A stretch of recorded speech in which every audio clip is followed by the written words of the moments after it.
Hello, everyone, and welcome to the Dr. Music Podcast. Once again, thank you to my subscribers, my return visitors. I so appreciate you. If you're not a subscriber, please consider hitting that button. Speaking of return visitors, I have Mr. Mike Tramp with me today, a regular on the show. I so appreciate him. To some, Mike's known as the singer for 70s Danish pop band Mabel, while others may know him from the 90s hard rock band Freak of Nature. He's done so much, but everyone around the world knows Mike as the lead singer of 80s hard rock band White Lion, of course, powered by huge hits. Wait, When the Children Cry, so many. White Lion achieved gold and platinum album sales. Mike also has a successful solo career with more than 15 records to his name. Songs of White Lion Volume 3 is the latest offering from Mike. Comes out on Frontiers Records on September 19th. He's here to tell us all about it. Mike, it's great to see you, bud. Thanks for having me back. Absolutely, man. Absolutely. You've done Songs of White Lion Volume 1 and 2. We hear it's a trilogy. So that would eliminate a Volume 4. You've covered a lot of the bigger hits, but now you're getting to the deeper cuts, the side two cuts kind of thing. Are there one or two songs in particular, especially now in this volume 3, where you've really gained a greater appreciation for them over the years? Well, it's a great opening to this interview with the direction you come from. When I recorded the first album, I thought it wasn't a concept that there was going to be a 3 albums, a trilogy, and so on. So that's something that I've added to later on to kind of like cover for something that was unprepared. If I had known that I was going to do 3 albums, I wouldn't have filled the first one with the recognizable songs. Right. I wouldn't have put the wait little fight away when the children cry and tell me on the same album. I would have spaced them out. That's sort of the way they were written to fill in between other songs. Now, as we got into volume 3, the darker album tracks, the ones left sort of in the corner, the ones the radio station never played, but only maybe the hardcore fans would ever get to those songs. Yeah. There's actually quite an excitement listening to that. Somebody told me this, actually, it's more than one person, that it actually feels like a fresh rock album because the songs are not that well known unless you're a hardcore fan. Yep. So hearing songs like If My Mind Is Evil, In the City, and War Song could sort of just feel like a fresh rock album from a band you never knew. And that is something that got me a little bit excited, because there's a limited amount of excitement re-recording your own songs. Right. Right. There's some, on one side you say, man, I've already done these songs. Why am I doing them again? And then you tell yourself, well, you're doing it because now you're 35 years older and you're sort of just saying, hey, this is how it sounds today. Yeah. Yeah. And it's pretty cool. And I would imagine when you go back, there's, the things that the song meant to you 35 years ago are different than what it might mean to you now. Is there one song in particular or a couple songs on this record that had new meaning for you, that there was a renewed, hey, I was thinking about this 35 years ago, now I'm thinking about this and it's still relevant? Yeah, of course. And especially, I've told this story before, and I might even have told it on your show too, but let's just say I haven't. Yeah. The thing is with the first album, as Vito and I were writing these songs and putting them together with the band, which wasn't a band. We weren't necessarily settled, but we were playing with someone, and we had never played a live gig together. We weren't gigging live in between the rehearsals. We were simply just writing the songs. and getting a bunch of songs together so we could go record an album. Uh, Therefore, the songs have never been tested. They've never been tested live. When we go to the Pride album, those songs were our live show for at least a year and a half. yeah. And the album, the songs has also been recorded once before in Europe and then canned and then rearranged, rewritten, and then finally gone into the studio in early 87 and recorded. So when we got to do the Pride album, we knew these songs inside out. Yeah. When we then get to Big Game, the third album, there's zero time. Vito and I are writing that album in 10 days. We go straight into the studio. The songs don't even get to a rehearsal studio. So they're not even test driven. I mean, so when you put the car out on the road and you go and down the road, two of the wheels falls off. I mean, you ask yourself, maybe we should have given it a little bit more time. Right. Now, So now that was the Palm Springs record, right? Where you guys locked exactly. yourself away. Yeah, but I mean the record company at that point is giving you a lot of pressure to, all right, we got Pride, that's happening. Get that next record out. Let's go, let's go. Is that was the case for you, right? Well, that's definitely the case, and probably the case for a lot of other bands, and, Sure. and in many situations. And there's no way that just about the time when we are reaching success for the first time. When we went in to record the Pride album, we got $100 every week for per diem. When we went in to record Big Game 2 years later, we were close to becoming millionaires. Right. And entered the studio with a completely different, sort of like daily, order and of how life is. Yeah. And all those things eventually affect your musical decisions and in anything like that. So when you get to redo a song 35 years later on, you have an enormous amount of knowledge. You have your life experience. You have that you've played the song a lot of times. So you cannot not go in and do a little bit of a changing. Yeah, yeah, and that's and that keeps it fresh for the fan too. I love hearing the new take on it. And then my daughter and I, we just recently had the chance to see the acoustic show a couple of times, in great settings, by the way. A backyard in the rain, and also the theater, small stage, kind of just a real living room type of atmosphere, and that acoustic set. Speaking of, fresh, it was just it was very you. We got Mike Tramp's soul in those songs and that setting, and I think that translates into some of this more White Lion based stuff too.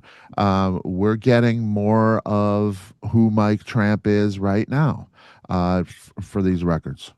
I couldn't even have said that that last part you just mentioned, because that is only something that comes with time. Yeah. It's not something you can predict. Experience only comes with time. Falling on your ass, getting back up, doing it again, falling on your ass, doing it again, and then on the third time, I'm not gonna fall on my ass. Right. And it's a great gift, and it's unfortunate that life is this way, that by the time you feel you have mastered it, you're sort of almost on the way out. Yeah. Yeah. Yeah. Yeah. And But you that. say, well, right now is when I really want to have that time to go around and project that. Because when I ran out on stage in 1984 for the first time with White Lion, what did I know?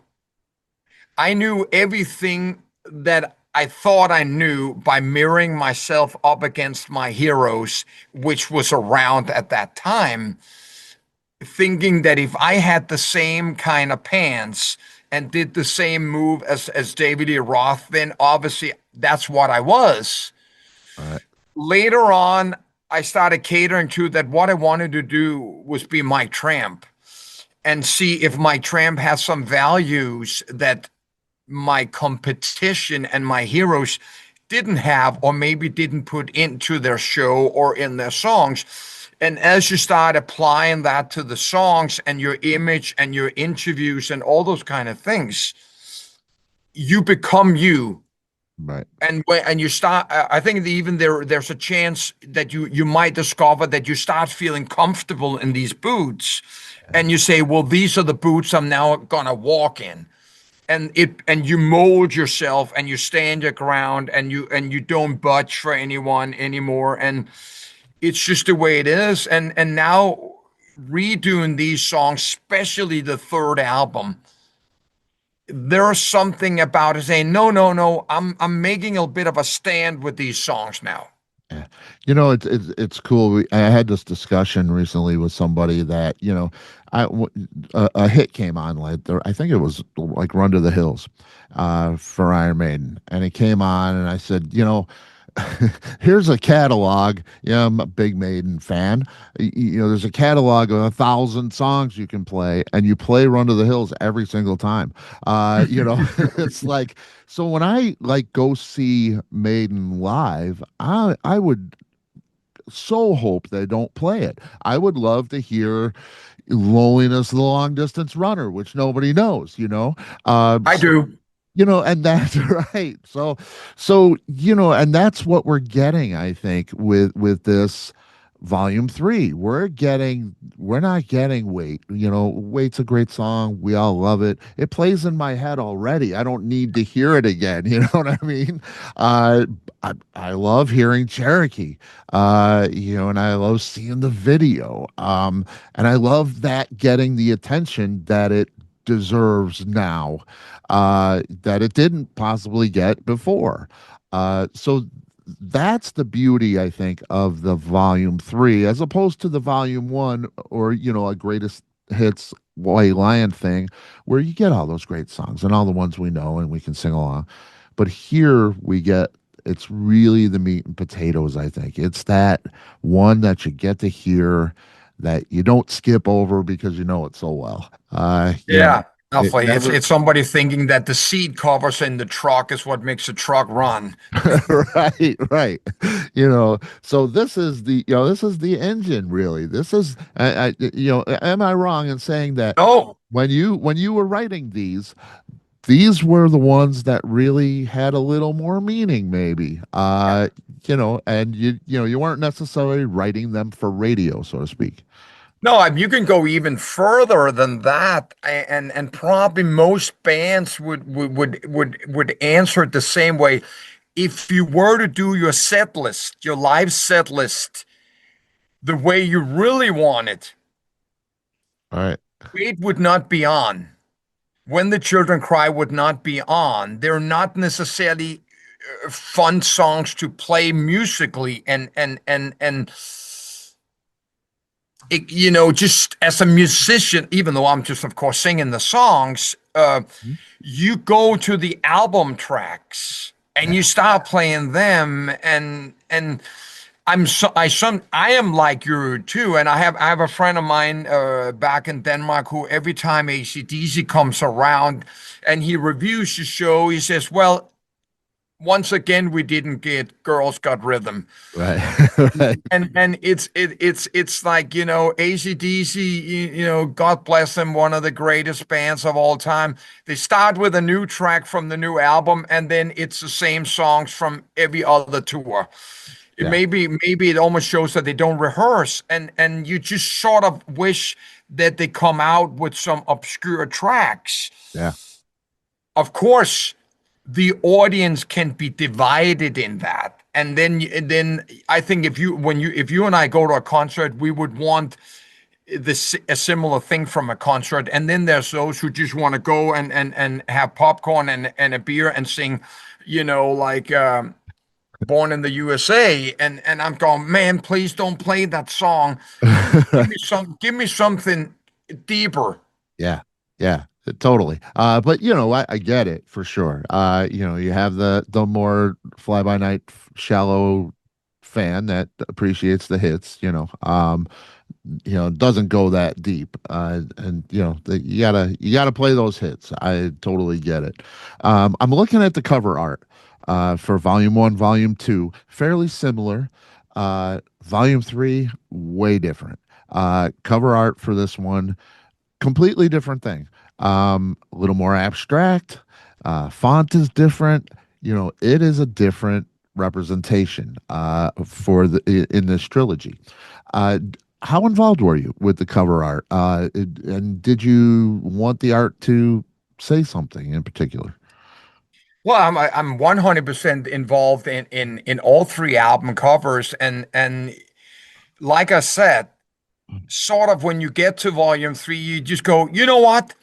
Nah, we're gonna go a different direction. And because so much of Fight to Survive have been revisited on this album, and the vibe from old New York, which was old New York in 1983, were so part of that album. I remember I was living in Queens and I used to travel for almost 3.5 hours through Manhattan down to take the Staten Island ferry, get on the train, and then finally get picked up by Vito, and then we go to rehearsal room, and then the same journey back. All of that somehow just was that this album was really New York. Yeah, So I just wanted something. And you know what? Early on, before I did this interview, I was sitting, working on a design for somehow a new T-shirt for a European tour we're doing in November. And everything just comes back being that classic logo and a lion and a heavy metal. And I'm just so tired of it. I mean, you can't change the past, but at least I don't want to come with the past again. I right. want something that you just feel there's more to it than just slashing on the same classic logo, and that's just what that is. Yeah. Yeah. And this did it. I mean, it's great to look at. It's I mean I love the font, I love the color, and I love the intrigue of it. It's not just a simple image. You look deep into it. It's really great artwork for this. Also because, like I mentioned earlier on, there was a feeling that we weren't really finalizing the cover before after the album was done and mixed.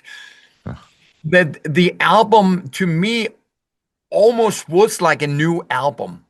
Uh, And therefore, I just didn't want just a logo and a number Roman, number three or something like that. I wanted something different. And actually, when I came up with the idea, I don't mind revealing ideas and inspiration.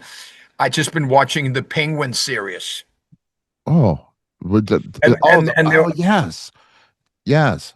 and there's just some stuff in that just brought a little bit of that vibe out. Okay. Yeah, yeah, yeah. I can see that now. Yeah, yeah. The Batman thing. The Well, pen. yeah, I mean the Yeah. Colin Farrell, the one that going back, Right. the Penguin, the TV, like this Yeah. streaming series, Yeah, I think it's Netflix. Yeah, yeah, yeah. Yeah. Yeah, excellent. Yeah, I can definitely see that. Yeah, it's cool. It's a great look. It really is.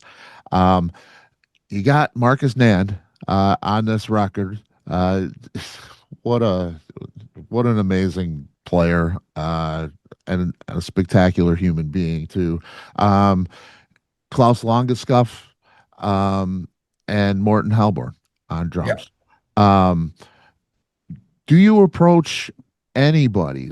I know you've worked with James Lomenzo over the years. He's done a couple of things, and I don't know if you're in touch with him, but there's I am some. in touch with James. James and Yeah. I have always maintained our friendship. We're very close friends. Okay. Yeah. Did you consider anybody? I know Vito's not doing anything. Greg, do you approach them? Do you ask them what they think? Anything like that? Is there any kind of this is completely you and they're removed? Well, every time I have been around when James came around, either with Megadeth or for a while he was playing with John Fogerty, James and I was hook up, and we talked deep, and and there is something between us that we think, could we ever do something? But we're also sort of realistic. James is in Megadeth right now, and he's not gonna come in and play bass on one track. And I think actually it disturbs more than it benefits. Right. And so we know that if the time ever allows it, for us to do something together at the right time, we will know that time. Yeah. Yeah. No communication with Vito. None whatsoever. Yeah, that's frustrating. It's got to be frustrating. I know it's frustrating for you. It's frustrating for all. I hope he's happy though. That's the thing I think of as a fan is it's frustrating not to hear his talent and and see him doing what he was put here to do. I feel.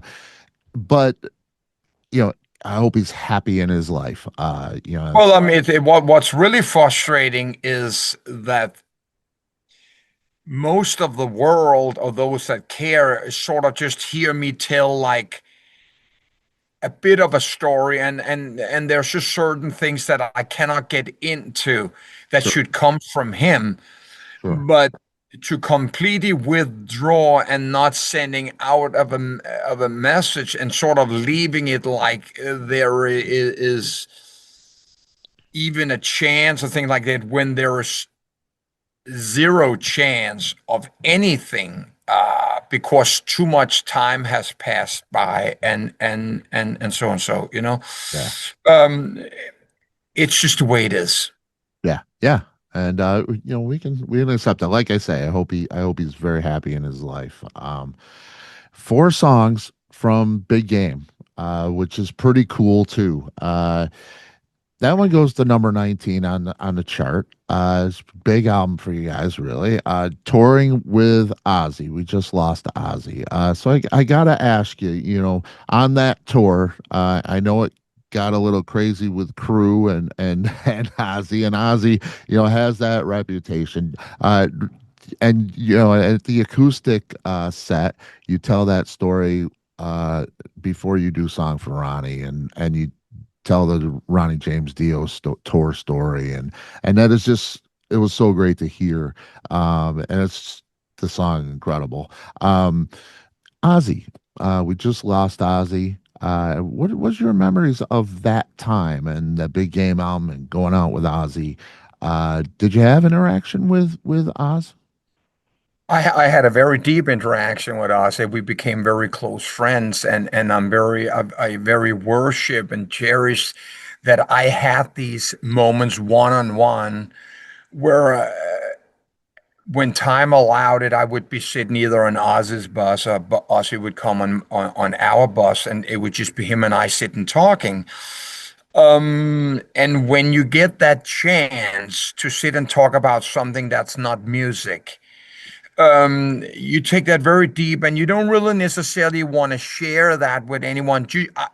I can just say I did it and I made that, and I don't need to go out and tell a million stories about it. And then there's the shows, and the tour went on and stuff like that.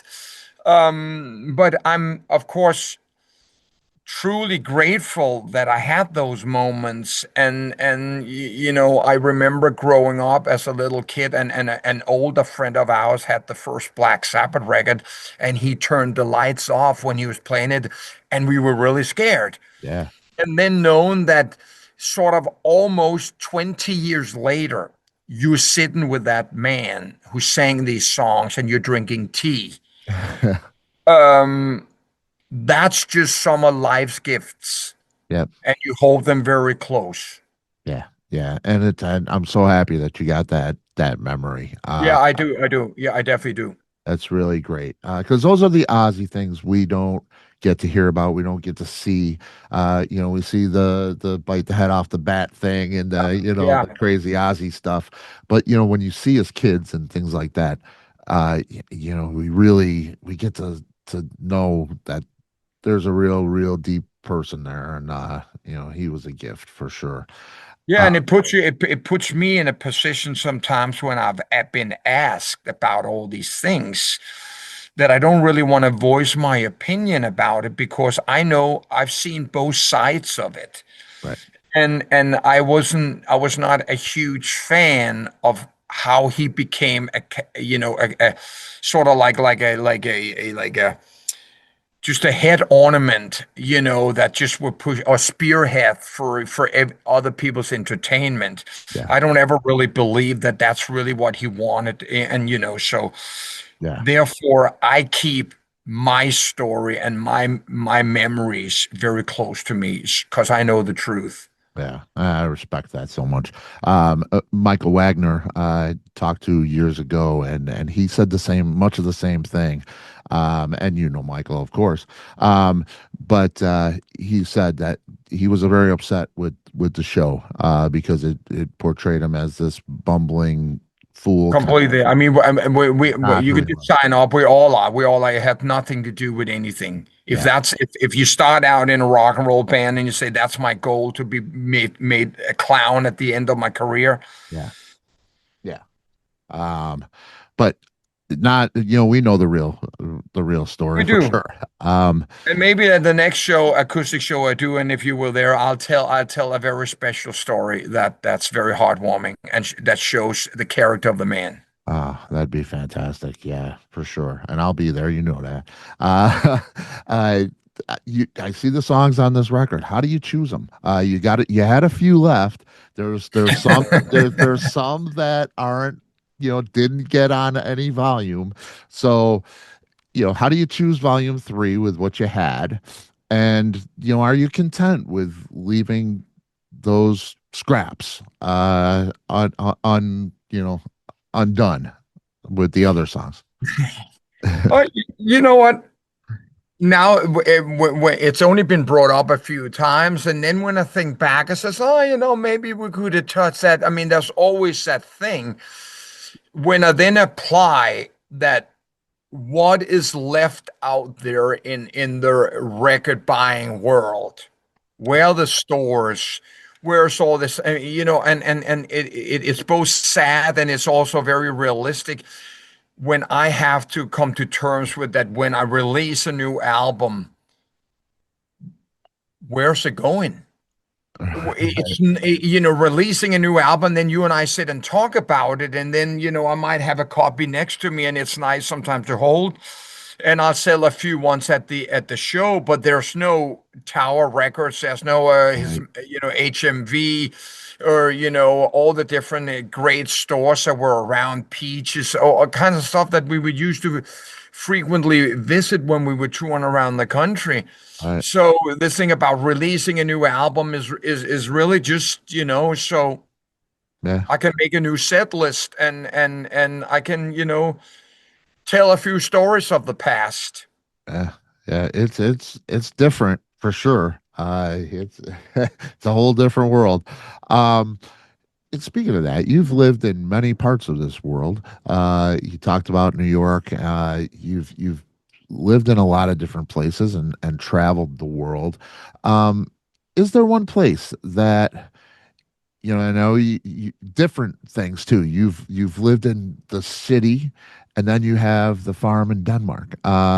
Totally different vibe, different atmosphere. Is there one place that you feel that your writing and your creativity flourishes more than others? Oh, not so much inspiration. I'm not the kind of person that goes out in the forest and come back and then inspired to write a song. I pick up a guitar and I start strumming, and within the first 5 minutes, either there's a beginning of a song or there's not. And I'm not gonna look for it will come and knock on the door when it's there and it's wanting to get out. But the years that I lived in Melbourne, Australia, um, was really great. I mean, it's one of the greatest cities that I've ever lived in, and we're quite happy. But it was just a city that offered a lot of life, very spread out. big boulevards, a lot of parks by the coast. I mean, and Yeah. my oldest son Dylan lives there, and so on. So that was just a wonderful time, and I toured Australia earlier this year, and I mentioned many times of that it was really sad that I almost had gotten there too late to break into the music scene, or else I wouldn't have left if I could have broken into the music scene, which is incredible enough. Australia has broken a lot of great bands into the world, but the music scene, local music scene, is almost non-existent. Wow. Very, very, very, very, very strange.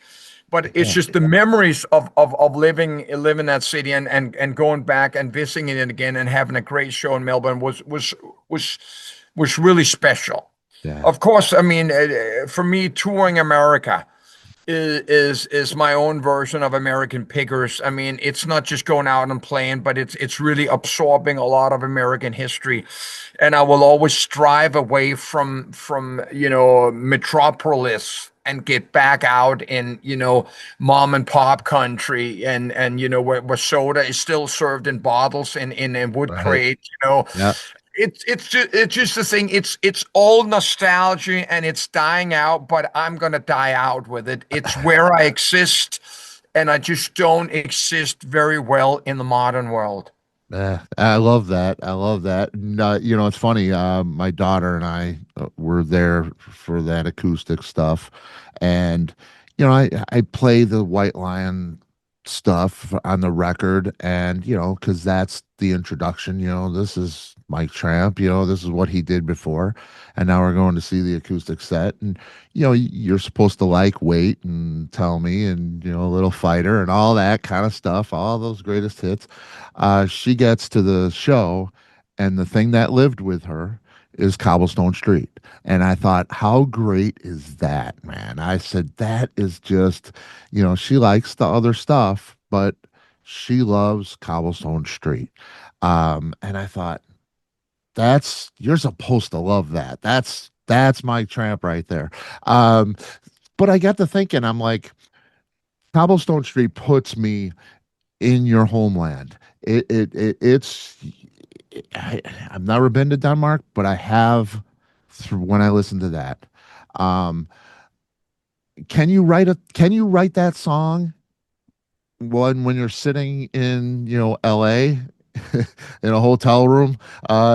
Is that a song that you can write? Does it matter where you are? No, because the song was written in Lake Tahoe about 1995, and where a sort of homesickness became a little bit more. I became more aware of it. I don't necessarily know what it was that were pulling at me, but at the same time, in the song "Cobblestone Street," if someone sang it from New York or Roanoke, Virginia, it would be about their childhood and returning to a place that now is different Uh, from what it was. So it's that's of course what the song is about. That Cobblestone Street is specifically, you know, seen through my eyes is Copenhagen, Denmark, and the street that I was born on and the park that I was playing in is one thing.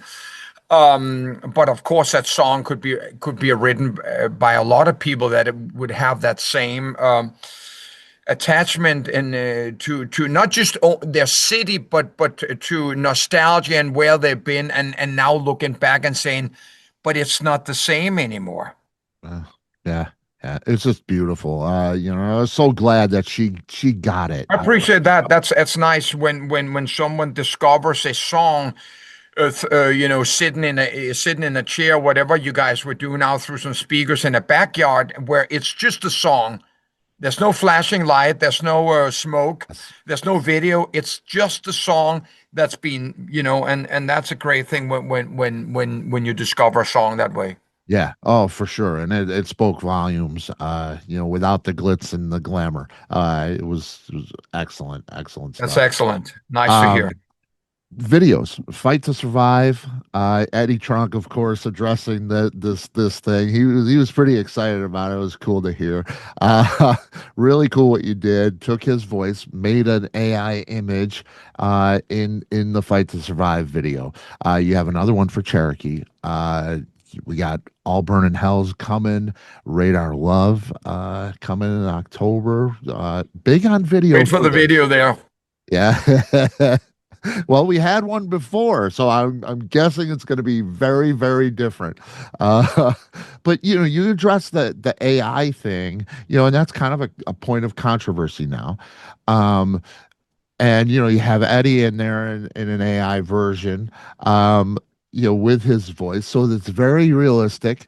Um, what are your thoughts on that? I love the video. I love what you did there. Um, the AI, such a controversy. Do you have any opinion on AI? You've obviously used it, so you're comfortable in some way with it. What are your thoughts on that? Yeah, well, I have a lot of thoughts, and I spoke to Eddie about it, and when I in September when I go on Eddie's show, I'm sure we'll touch about this. Now you need to break it up. You need to break it up, and I was thinking about how many ways you can describe the things. Like when I go out to my garage and I open my Craftsman tool chest and I pull out a lithium powered drill. Mhm. Um, I'm using a tool that's been modified from an old drill, and it makes it easier for me to build the deck, and still able Right. to, play the guitar later in the day. Now, the question with AI is getting AI to do something, um, like for example, of course, a big controversial, and we will eventually start dealing with this pretty soon, when it comes to songwriting. Yeah. And when it comes to a fake voice and things like that, now you're replacing the things like that. Now, going in and using technology, which of course with CGI, with the dinosaurs and stuff like that, Mhm. they're using some creative tools to make these things there. It's not the same as making it easier to sing by using the AI. So we're not doing anything in that video that is taken away from a person. We would never be able. The original Radar Love video cost $500,000. Right. The Fight to Survive video with the help of AI cost $2,000. Wow. Um, That's a and big that's where difference. we are. The same thing with home recording and digital recording at home. If we had old-fashioned record companies and if we had a record by an audience, most bands would not sit at home like I am right now in my studio, writing and recording and sharing the files via the internet and then putting it together, and then we have the final song. I hate it with all the hate in me, but we have no record budget. We have none of this, so we're we don't have a choice like that. But what I don't do is I don't do use Chat GPT to write my lyrics. I Right. don't use any form of artificial tools to write my songs. Those are an extension of me. It comes from my soul and my heart and things like that. It's when you replace you with that where the issue comes in, Right. because there's nobody that's gonna go in there and fight that there's a robot doing an eye surgery because it's more precise. But the robot was created by man. And now we have AI, and we got Zoom videos, and we got all the stuff that makes it a little easier. In the old days, we couldn't have done this interview. It's just a Right. fact.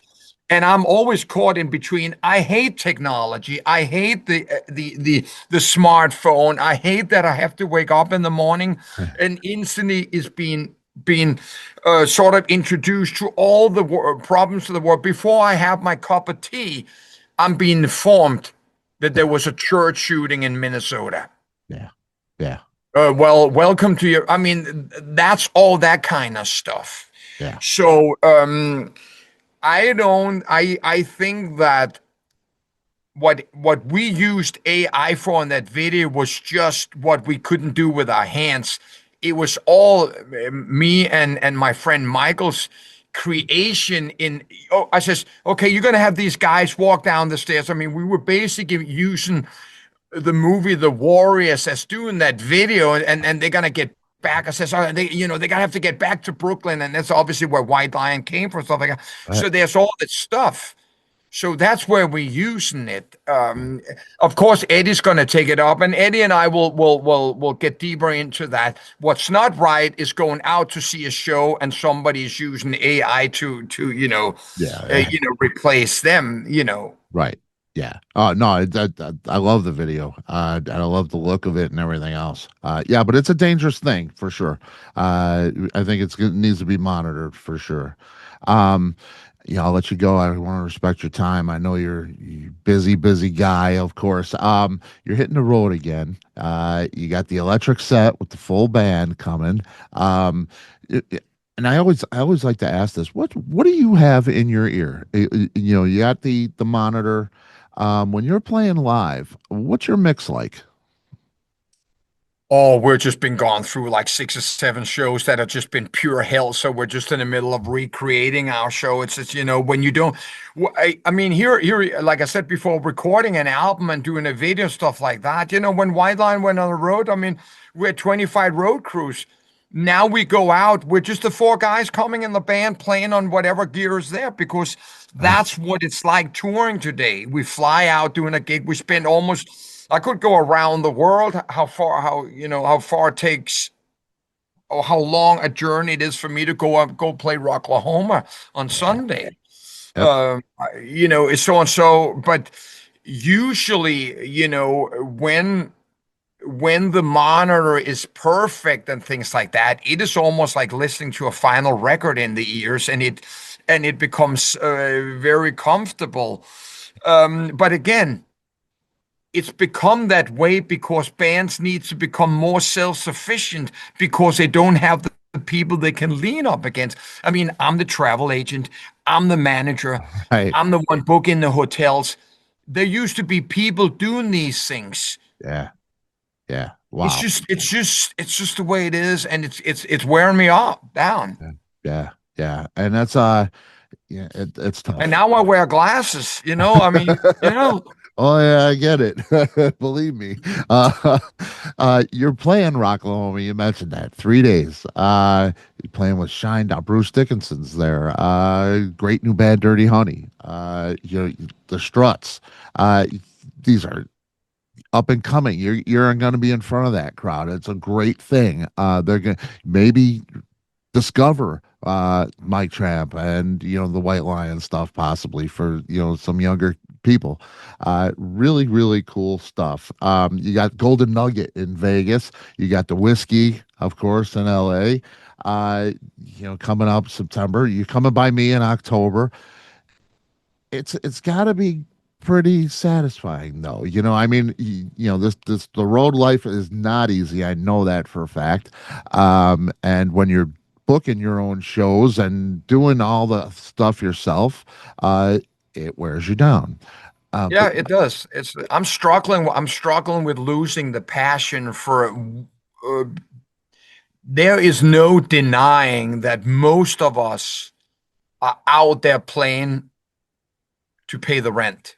yeah, yeah, We're not out there because we're going fishing. Because then I just go out with my acoustic guitar. Now I come home with personal rewards. Going out and doing a wide line show, without a sound check at a festival and stuff like that can be gut-wrenching, and a lot of times we come off the stage and we're not in a good mood. Yeah. So we're up against a lot of different things. At the same time, we're fortunate that we still are getting these gigs, but Right. it is a tug of war. Okay. Yeah. I was gonna say it's got to be satisfying to be able to step out on that stage at Rocklahoma and come to those people, that might not, and get a new audience. That's got to be satisfying, as many years down the road, because it is still relevant what you're doing, what you did before, all your career and what you do is relevant, and that's a wonderful thing, man. I love seeing that, because I'm thinking to myself, this is relevant. There's a lot of things. This is relevant. Why is nobody paying attention? Yeah. But for you, they are paying attention, which is really great. Those are very valid words you're saying, and we constantly have to remind ourselves how lucky we are. I mean, Right. I have 50th anniversary next year. I started in 76, July 18th at a festival for 7,000 people, and I'd forgotten my stage clothes. So I went on in denim. It stayed with me ever since. I am the guy. Um, you know what? So when you walk out on stage, you have to let go of your own pain and give the people your passion. Yeah, yeah, and you do And that. then you can deal with the rest in the dressing room or back of the hotel room on the email next day, but not on stage. And it is a battle. Yeah, yeah, I'm sure it is, and enjoy it, man. I hope you enjoy this Rocklahoma gig, especially huge gig, and all the rest of them, man. Mike, special, Always a special, pleasure. man. I love you. I'll see you October at the Arcada probably. Uh, so looking forward to it, man. MikeTrampOfficial.com. Pre-order Songs of White Lion Volume 3. Release date September 19th. So happy to have you, man. You got it, brother. Thanks for your support. Appreciate it. And say hi to your daughter. Absolutely. I will. Take care, bud. You got it, brother. Bye bye. Bye.